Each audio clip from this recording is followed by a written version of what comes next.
Jóvenes, bienvenidos a Taller de Lectura y Redacción 1.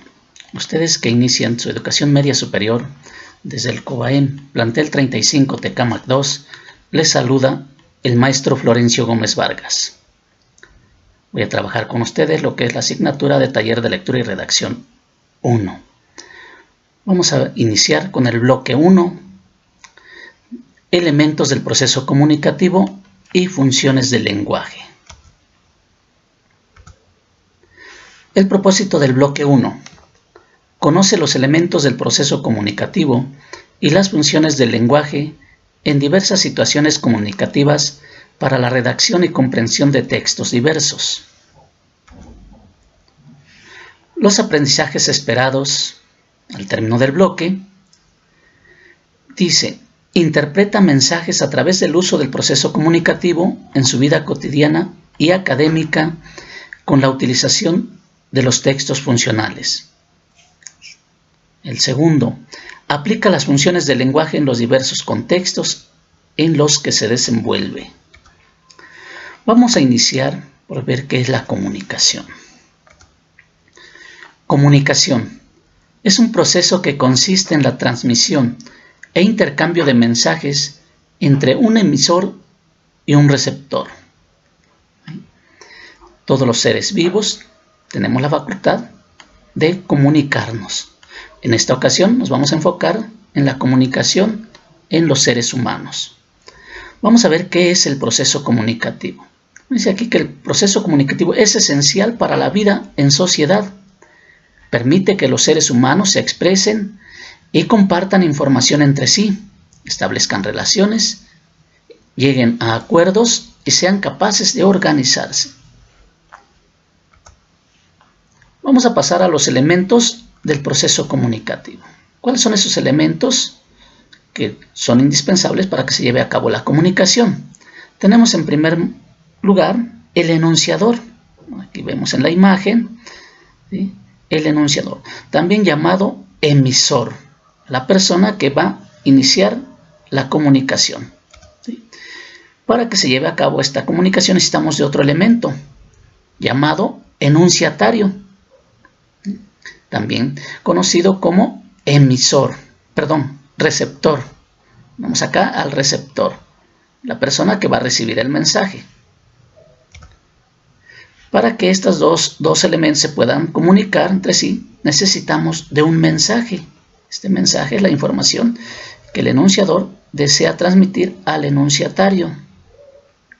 Vemos aquí el mensaje, le dice, hola Juanito.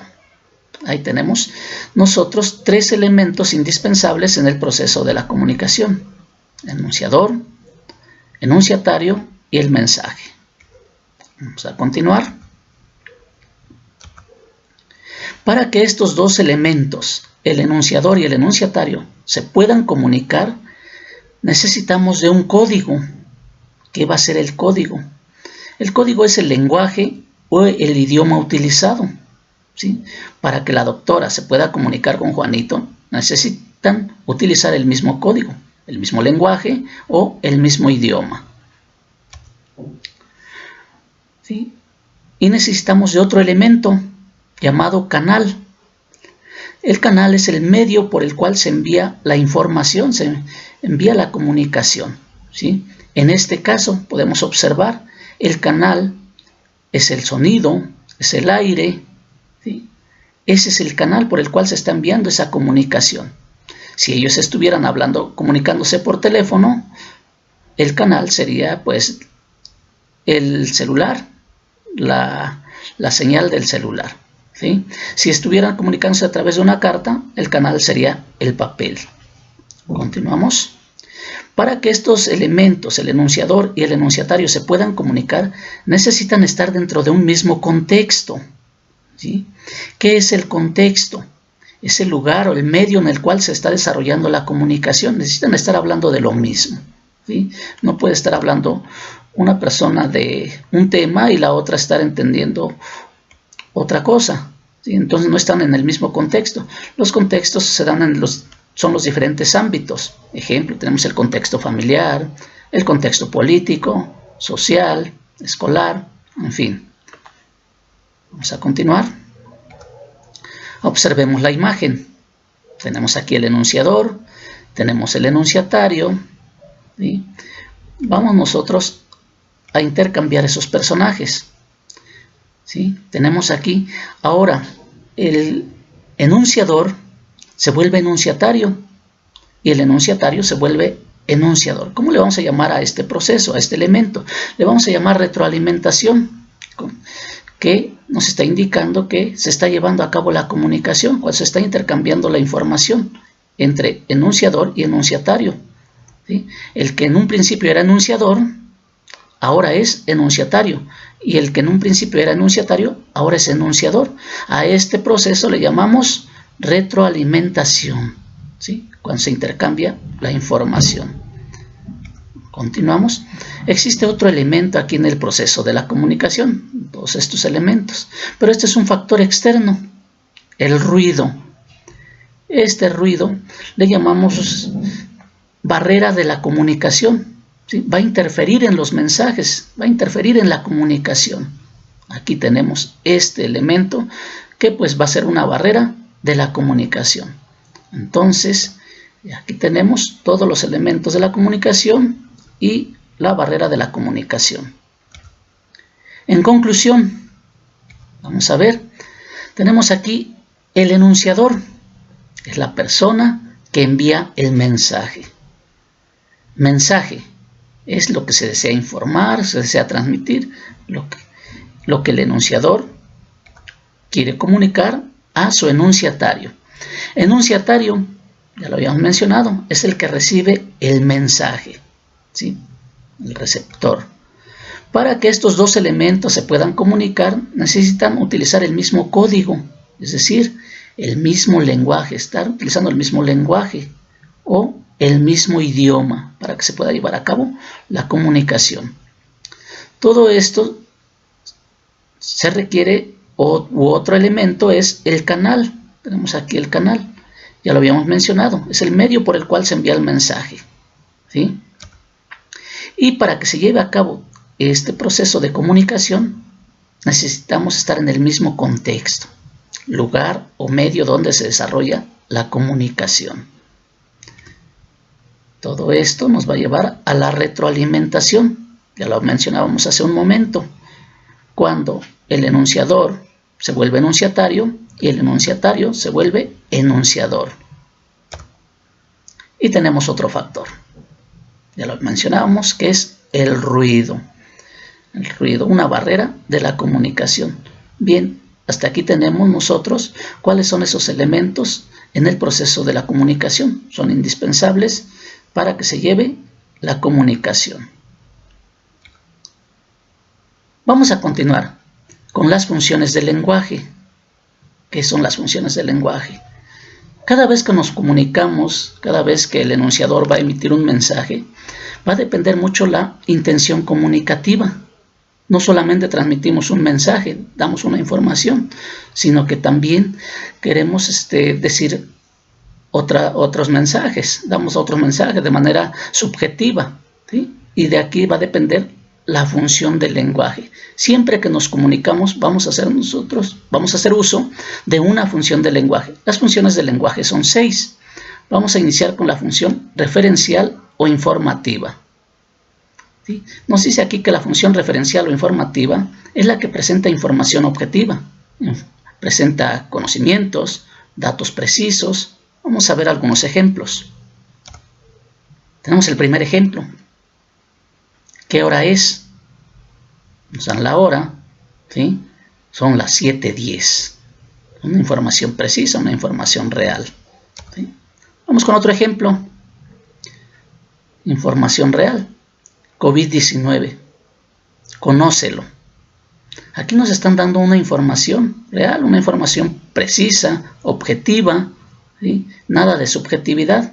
Entonces, cuando nosotros nos comunicamos, informamos cosas reales, cosas objetivas, estamos haciendo uso de la función referencial o informativa. Otra función del lenguaje es la apelativa o conativa. La vamos a utilizar cuando se ordena o se pide algo. Vamos a ver un ejemplo. Aquí tenemos un ejemplo de la función apelativa. Por favor, cierra la puerta. ¿Sí? Nos están pidiendo que hagamos algo, nos están ordenando. Otro ejemplo. Quiero una hamburguesa vegetariana, por favor. ¿Sí? Aquí observamos cómo vamos a hacer uso de la función apelativa. Estamos utilizando para ordenar o para pedir algo. Estamos pidiendo. ¿Vale? Ya llevamos dos funciones del lenguaje. La función referencial, la función apelativa. Vamos con la siguiente función del lenguaje. La función emotiva o expresiva. Su mismo nombre lo dice. Va a expresar los estados de ánimo del enunciador. Estados de ánimo. Vamos a ver algunos ejemplos. Aquí. Cuando estás alegre, cuando estás triste, cuando estás preocupado, estás pensativo. Vamos a hacer uso de la función emotiva. Tenemos acá un ejemplo. Dice, qué rica, me comería 1000. Observemos. Esta función del lenguaje va a ser muy fácil de identificarla en el texto escrito, porque la vamos a encontrar siempre entre signos de admiración. Podemos observar ahí. Dice, qué rica, me comería 1000. ¿Sí? Entonces aquí tenemos la función emotiva o expresiva. Vamos a continuar con la función fática. La función fática nos dice, la vamos a utilizar para iniciar una conversación, cuando iniciamos una conversación, para abrir o cerrar el canal de la comunicación. ¿Sí? Cuando nosotros hacemos una llamada telefónica, ¿sí? Vamos a ver algunos ejemplos. Cuando queremos acercarnos a la muchachita, al muchachito que nos gusta mucho, observemos, si te acercas, el primer acercamiento es un saludo, ¿sí? Nada más, y no únicamente se abre y se cierra el canal de la comunicación. Nos dice ahí para iniciar una conversación. Tenemos otro ejemplo acá. Hola, ¿cómo estás? ¿Sí? Observemos. No nos está informando, no nos está pidiendo nada, no nos está dando mensajes, únicamente está abriendo el canal de la comunicación. Muy bien, la función fática. Continuamos. Función poética o estética. Se utiliza para embellecer el texto. ¿En qué tipo de textos la vamos a utilizar? Claro, en los poemas. Observemos. Dice el ejemplo, mi corazón morirá cuando te marches, pues solo tú le haces sentir amor verdadero en cada instante. ¿Sí?